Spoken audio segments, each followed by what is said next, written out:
Buenas tardes, guardiamarinas.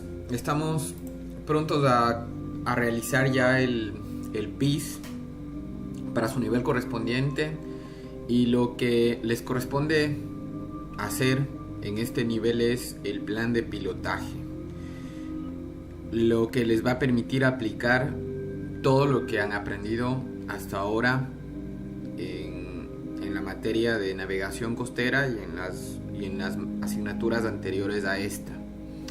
Bien, ¿qué es el plan de pilotaje?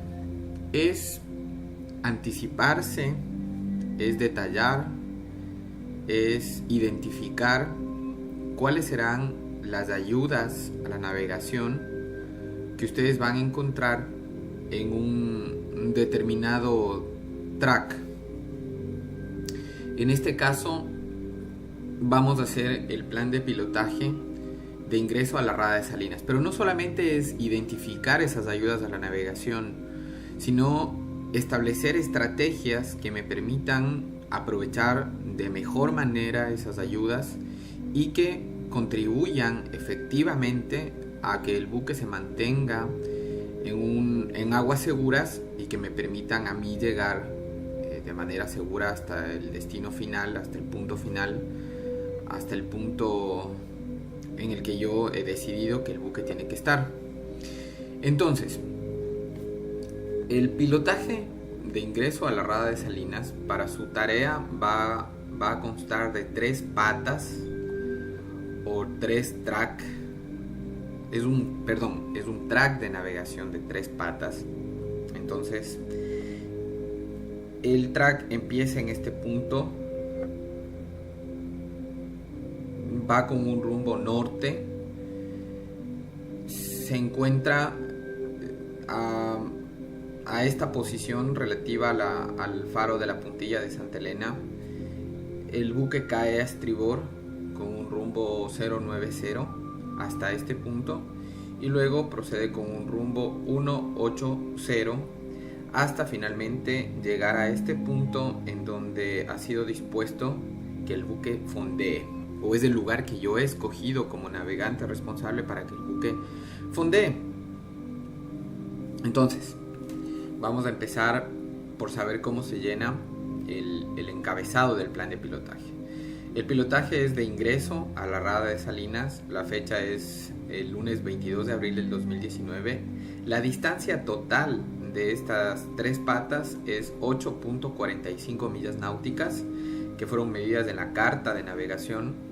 La hora del inicio del pilotaje, vamos a suponer que el buque en este punto va a estar a las 14 horas y que yo a las 14 horas doy inicio a este pilotaje. La hora de finalización del pilotaje, lógicamente yo la calcularé. Yo soy capaz de establecer a qué horas voy a finalizar el pilotaje, porque yo conozco la distancia a la que me voy a recorrer y también conozco la velocidad que voy a emplear en cada una de las patas, lo que me permite calcular el tiempo que voy a tardar en el pilotaje, y por ende voy a poder establecer la hora de finalización del pilotaje en esta parte. En este caso, la duración del pilotaje va a ser de 50 minutos 48 segundos, y aquí yo empiezo a llenar ya los datos de la marea. ¿Dónde encuentro la marea? Me voy al internet y me voy a la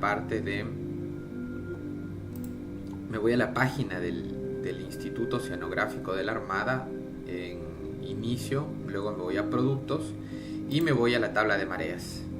En la tabla de mareas me va a aparecer esta página, escojo el puerto. Igual aquí yo puedo escogerlo a través del mapa, o si no acá. El puerto para nosotros referencia es el puerto de La Libertad. Escojo La Libertad, el día 22, el mes abril y el año 2019. Pongo ver y me voy a encontrar con que hoy, lunes 22 de abril, la baja mar estuvo a las 11:56 y tiene una altura de 0.35, es decir, pongo aquí que la baja mar estuvo a las 11:36 y tuvo una altura de 0,35 metros.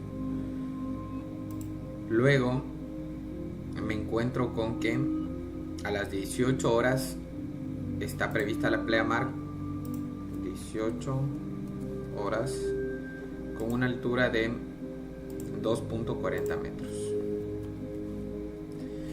De esta primera lectura yo puedo identificar que a la hora que mi buque esté llegando al punto de fondeo, yo voy a tener la marea en condición llenante, o sea, la marea está subiendo. Quiere decir que la corriente va a actuar a favor.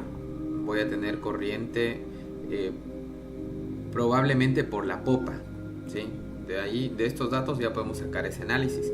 Si la marea estuviera en vaciante, o sea, si hubiese ocurrido una pleamar y el momento en que nosotros vamos a arribar al punto, está ya la marea bajando, vamos a encontrarnos con marea en contra. Bien, el siguiente punto, diagrama de luz y oscuridad. De acuerdo al diagrama de luz y oscuridad, a esa hora, a la hora que vamos a iniciar el pilotaje, a la hora que vamos a terminar el pilotaje, aquí establecemos qué tipo de luz vamos a tener. ¿Cómo hago esta parte? El diagrama de luz y oscuridad es un diagrama que contempla las 24 horas del día y en el cual yo voy señalando en qué momento del día tengo luz solar, en qué momento del día voy a tener luz lunar, en qué momento voy a tener luz crepuscular y en qué momento voy a tener oscuridad absoluta. Esto probablemente ustedes lo van a ver a posterior porque tiene mucho que ver con la navegación celeste. Sin embargo, para esta tarea, todos los ingresos y salidas van a ser en el día. Les recomiendo que escojan por ahora un ingreso o una salida diurna. Pero para que ustedes sepan, podemos ya determinar de una manera rápida qué tipo de luz voy a tener. Me voy al calendario solar en la misma página del INOCAR y voy a escoger el puerto y el día, el mes, corrijo, y el INOCAR me va a proporcionar los datos en cuanto al sol. También existen páginas como por ejemplo esta, ZoomCalc, y yo escojo el lugar, la posición y aquí me dice que por ejemplo el día de hoy, 22 de abril, la salida del sol estuvo a las 6:20 y el ocaso va a estar a las 18:24. Eso me da a entender que a la hora en la que yo voy a hacer mi pilotaje, que está contemplado entre las 14 y 16 horas aproximadamente, voy a tener luz solar. ¿Qué pasa si hago el pilotaje en la noche? También existe una página que se llama MoonCalc, que me permite a mí saber asimismo a qué horas va ese día a salir, a qué horas va a ser el orto de la luna y a qué horas va a ser el ocaso de la luna, lo que me permitirá saber si voy a contar con luz lunar o no. Asimismo me indica la fase de la luna en la que se encuentra.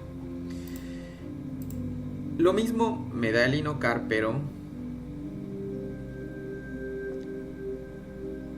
me presenta en otro formato. Entonces aquí tenemos el calendario solar, escogemos el puerto, nos vamos al puerto de Salinas y vamos al mes de abril, que es ahora.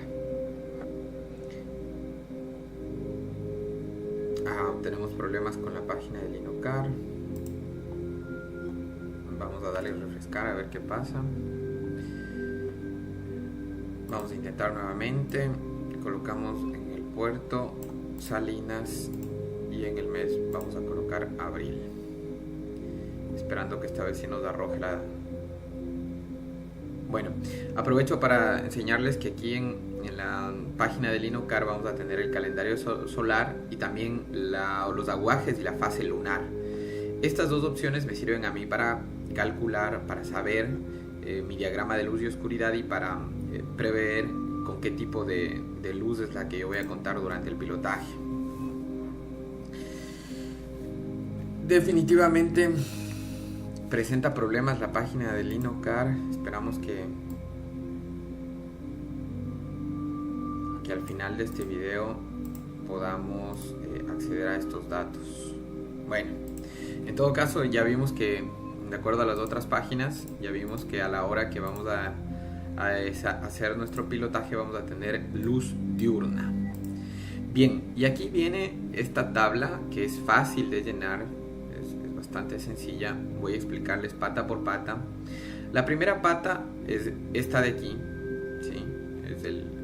Es esta de aquí. La primera pata, el rumbo, como ustedes se fijan, está al 0, 0, 0. Para su tarea ustedes tendrán que hacer esto en una carta náutica. Esto solamente es una forma ilustrativa de mostrarles cómo hacerlo, pero en su tarea tienen que hacerlo en una carta náutica. Estamos yendo al rumbo 0, 0, 0 en la primera pata. Aquí colocamos el rumbo. Luego la velocidad que hemos escogido para el pilotaje. Una velocidad adecuada está entre los 10, 14, 15, 18 nudos. Ustedes escojan una velocidad de seguridad que les permita maniobrar. En este caso 10 nudos es una velocidad que hemos adoptado nosotros. Siguiente dato es la extensión de la pata o la longitud de la pata. Tenemos una longitud de 3.5 millas náuticas, una distancia a recorrer, y esto a 10 nudos nos tardará 21 minutos. En observaciones vamos a colocar que al inicio de la pata vamos a hacer un parallax con la punta número 5. ¿Sí? La punta número 5 es la chocolatera. Es recomendable siempre en la planificación del pilotaje asignarles un número a cada punta. No le vamos a nombrar como su nombre como tal. Por ejemplo, aquí Punta Mandinga, sí, le hemos colocado Punta Mandinga como una referencia, pero al momento de aplicar nuestro plan lo vamos a denominar como punta número 3. Asimismo aquí como punta número 5. Entonces hemos establecido un parallax de 1980 yardas a la punta número 5. Entonces esta va a ser una ayuda a la navegación que nos va a permitir a nosotros saber si estamos o no estamos dentro del track. Las referencias para las situaciones: el vigía de estribor, como mi buque está navegando al rumbo 000, el vigía de estribor es el que va a tener en visual, va a tener al alcance de sus ojos el faro, este faro de la chocolatera, ¿sí? Él va a tener este faro al alcance visual, entonces le va a servir a él para ubicarse. Eso significa planificar, significa saber qué ayudas a la navegación van a estar disponibles, quiénes en este caso van a emplear, en este caso del vigía de estribor. Entonces esto va en observaciones. Luego aquí colocamos los datos del inicio y del fin de cada pata, ¿sí? Entonces, por ejemplo, aquí hemos determinado que el punto de inicio, este punto de aquí, se encuentra en la latitud 02 grados 13 minutos 0 segundos sur y en la longitud 081 grados 01 minutos 39 segundos whisky. El punto de caída, que es este punto de aquí, caída significa que el buque va a adoptar un nuevo rumbo, un rumbo distinto al que llevaba. Está a una distancia para el nuevo rumbo de 524 yardas. Esto es un cálculo más complejo que ustedes todavía no lo han visto. Solamente es necesario que sepan que el buque cuando viene navegando por acá, la caída tiene que efectuarla antes del punto de caída, porque el buque dibuja una curva hasta alcanzar el nuevo rumbo, ¿sí?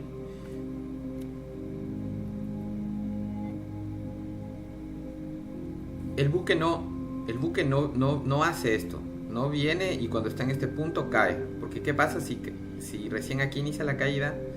Seguramente la curva que hace el buque va a hacer que el buque venga así, aquí cae y va a ocurrir esto.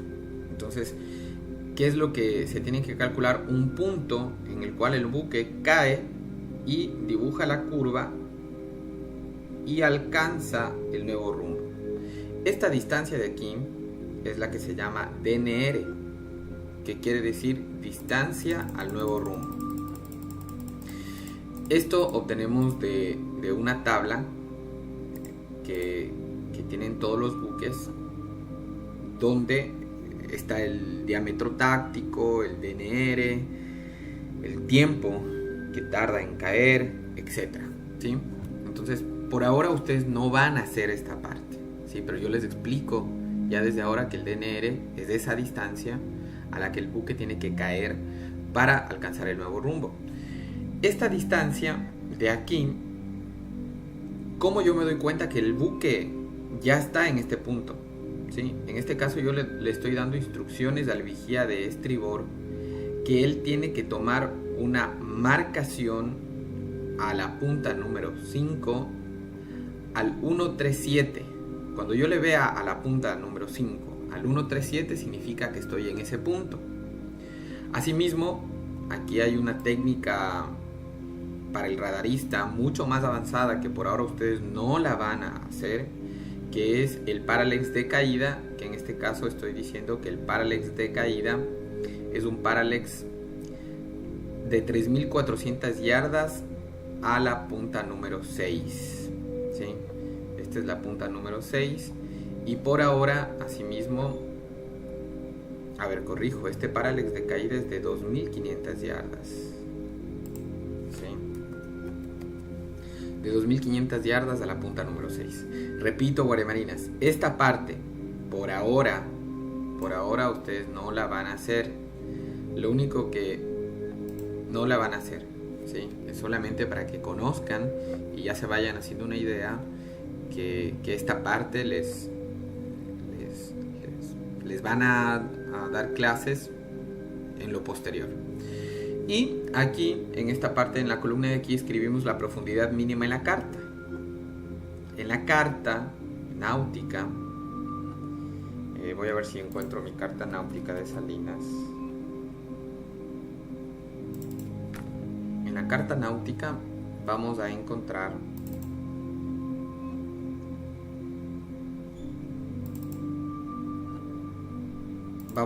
la profundidad mínima de la pata, ¿sí? Es muy importante que nosotros detallemos la profundidad mínima porque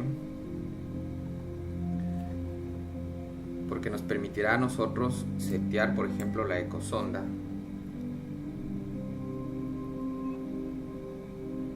¿Sí?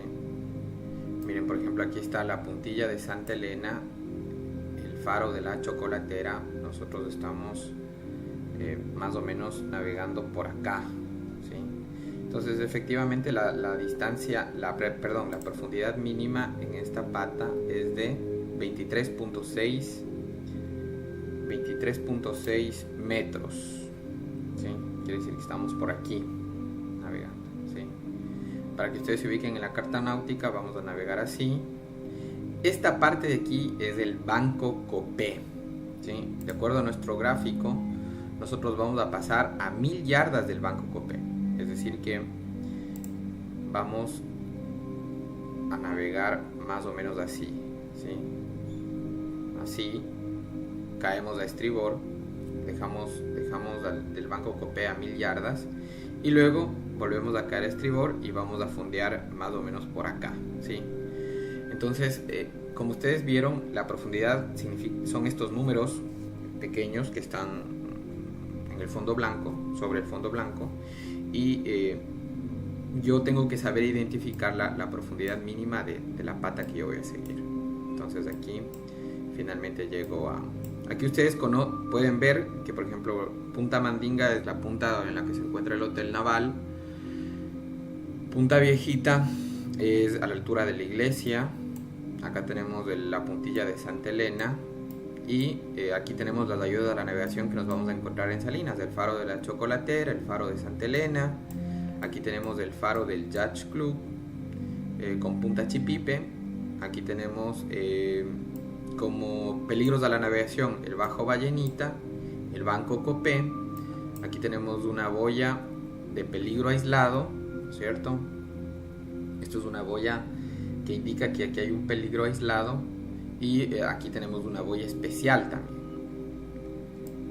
Igual igual ocurre en Bajo Vallenita, tenemos una boya de peligro aislado. Y tenemos el faro de Petrópolis y el faro de Girasol. ¿Sí? Estas son las ayudas a la navegación que nos vamos a encontrar. Aquí tenemos boyas de amarre, las boyas conocidas como de amarre a los submarinos. Son dos boyas especiales, amarillas. Y aquí tenemos el Duque de Alba. Esta es nuestra rada de Salinas, Guaremarinas. Listo. Entonces,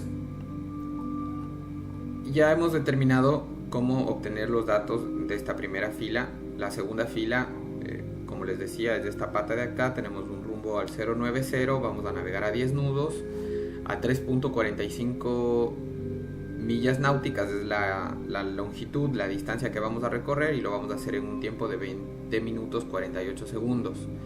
A estribor vamos a tener un paralel de 1400 yardas al banco Copem, que en este caso es de 1000 yardas. 1000 yardas al banco Copem. Y a la punta número 6 vamos a tener un paralel de 1.5 millas náuticas.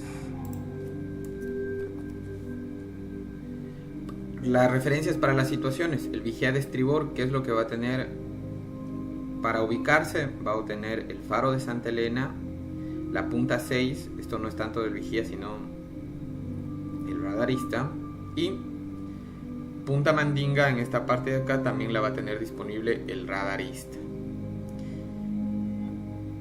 Esto ya dijimos que no vamos a llenar, y la profundidad mínima en la carta, que ustedes saben de dónde la obtenemos, va a ser de 12.6.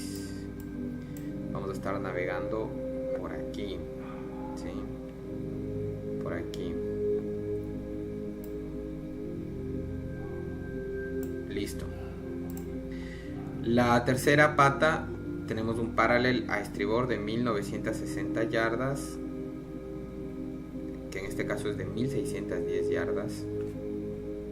Vamos a corregir una vez. 1610 yardas a punta 3. Las referencias para situaciones: el vigía de estribor va a tener aquí como ayuda el faro de Santa Elena, solamente en esta parte de acá, porque luego ya no se ve el faro de Santa Elena. Pero bueno, eso es una cuestión que en la práctica ustedes se van a dar cuenta.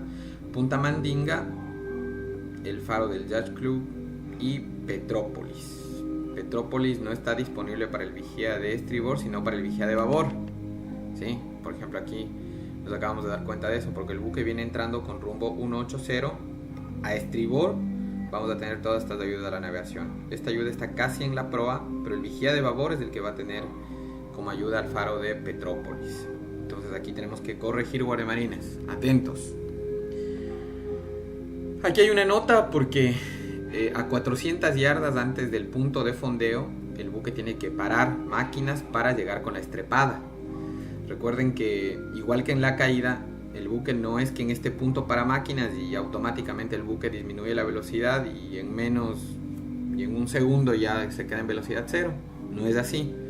El buque, por su desplazamiento, tiene que parar máquinas antes del punto de caída. Para la fragata está calculado que sea en 400 yardas. Estos datos los vamos a encontrar en la misma tabla donde yo encuentro los DNR para la caída, que, como les había dicho, es una tabla que se llama del diámetro táctico y que posee cada buque.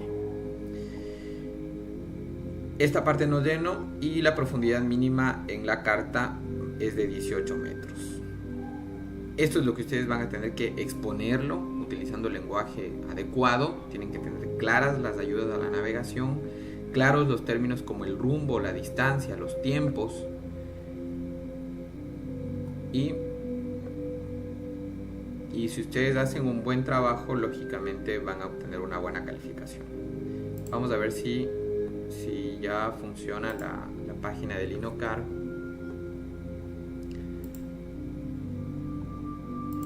Vamos a puerto y nos colocamos en Salinas. Vamos al mes, abril. Aquí está, ¿sí? Por ejemplo, el día 22 La salida del sol estuvo a las 6:21 y el ocaso está a las 18:24. Vamos a ver si coincide con la página web. La salida estuvo a las 6:20 con 39 segundos y el ocaso estuvo a las 18:24 o estará a las 18:24 con 03 segundos. Es muy cercano. Podría decirse que es lo mismo que la página que el INOCAR nos muestra. Igual en aguajes y fase lunar vamos a verificar, esto es para el caso de que la navegación se haga en la noche. Vamos a seleccionar el año, nos ponemos en el año 2019, vamos a abril, vamos a ver que el 19 hay luna llena, hubo luna llena, ¿sí? Quiere decir que la luna llena es una luna que nos proporciona claridad, luz lunar, ¿sí? Luna nueva, ¿sí? La luna nueva va a durar 5 días. Esto es lo que se conoce como edad de la luna, guaremarines. Si les interesa también pueden buscar en internet, edad de la luna se llama, ¿sí? Entonces la luna, y aquí vamos a conocer los aguajes, ¿eh? Por ejemplo, el día 22 hay aguaje, ¿sí? Es una consideración también a tomar. Recuerden que ustedes van a tener que recurrir a publicaciones como la tabla de mareas, como la lista de faros y boyas, como el derrotero de las costas ecuatorianas, y también a una publicación que se denomina como IOA1. Vamos a repasar nuevamente las publicaciones. Lista de faros y boyas. En la lista de faros y boyas ustedes van a encontrar información referente a estos faros, justamente, referente a cuál es la periodicidad de la luz, cuál es la forma de la estructura, si es de cemento, si es de metal, cuál es el color, cómo se llama, etc. ¿Sí? Entonces, lista de faros y boyas, la primera. La segunda es la tabla de mareas, que es una publicación impresa, pero que ya vimos que podemos encontrarla aquí, ¿sí? La tercera es una publicación que se llama Derrotero de las costas ecuatorianas, que también está disponible en internet. La cuarta publicación a la que ustedes tienen que consultar es la publicación que se llama IOA1, ¿sí? Es un libro donde detallan cómo leer las cartas náuticas, cuál es la simbología que se emplea en las cartas náuticas, etc. Y la quinta publicación que ustedes van a usar es el aviso a los navegantes, ¿sí? El aviso a los navegantes también se encuentra en la página del INOCAR. Vamos a ver si encontramos acá. Si no, guaremarines, yo les puedo proporcionar el aviso a los navegantes porque estoy suscrito para que me llegue diariamente. El aviso a los navegantes es una publicación del INOCAR que se emite diariamente, mensualmente y anualmente. En aviso a los navegantes vamos a encontrar información referente a, aquí está, aviso a los navegantes, novedades que han ocurrido en las últimas 24 horas en la carta, ¿sí? Hay avisos permanentes y avisos temporales. Los avisos permanentes, este es el aviso a los navegantes diario del 22 de abril del día de hoy, y aquí está detallado por la zona, por la provincia en este caso: Guayas, El Oro, Guayas, no hay ninguna aparentemente en Santa Elena. Aquí vamos a encontrar datos de la meteorología, ¿sí? En este caso nosotros pertenecemos a la zona central. Tenemos un viento del suroeste, variando entre el suroeste y el noroeste, entre 1 y 12 nudos, una presión atmosférica de 1011 milibares. Tenemos que las nubes va a estar poco nuboso o nublado, llovinas dispersas, las olas y el estado de mar moderado. Aquí también nos aparece el calendario de aguajes y de la fase lunar y datos importantes. Aquí, por ejemplo, tenemos un aviso para los navegantes que van a estar por El Oro, en Puerto Bolívar, en Guayas, Golfo de Guayaquil, Estero Salado, en Guayas, el río Guayas, en el Canal del Morro, Capitanía, no hay ningún aviso para los navegantes en Salinas. Puede ser que para la fecha que a ustedes les toque presentar la tarea, sí haya una novedad en Salinas. Por ejemplo, aquí en los avisos a los navegantes nos puede salir que una boya está apagada, o que un faro está apagado, o que están dando mantenimiento a un faro, o que no se puede navegar por un área porque van a hacer ejercicios militares, o que hay un buque hundido. Puede darse el caso que mañana se hunda un buque aquí frente a Salinas y ya se convierte en un aviso a los navegantes para que tomen las precauciones. Los avisos temporales, por ejemplo, son las boyas o los faros que están apagados y que están reparándoles. Después de su reparación ya la novedad ha sido solucionada. Pero un aviso permanente, por ejemplo, es un buque que se ha fondeado, que se ha hundido aquí en Salinas y que por su peso no es rentable moverlo, no se puede técnicamente tal vez moverlo y que va a quedar permanentemente ahí el buque. Eso se convierte en un aviso permanente, ¿sí? Bien, guardiamarinas, esta es la explicación. Espero que haya quedado claro y cualquier pregunta no duden en hacérmela.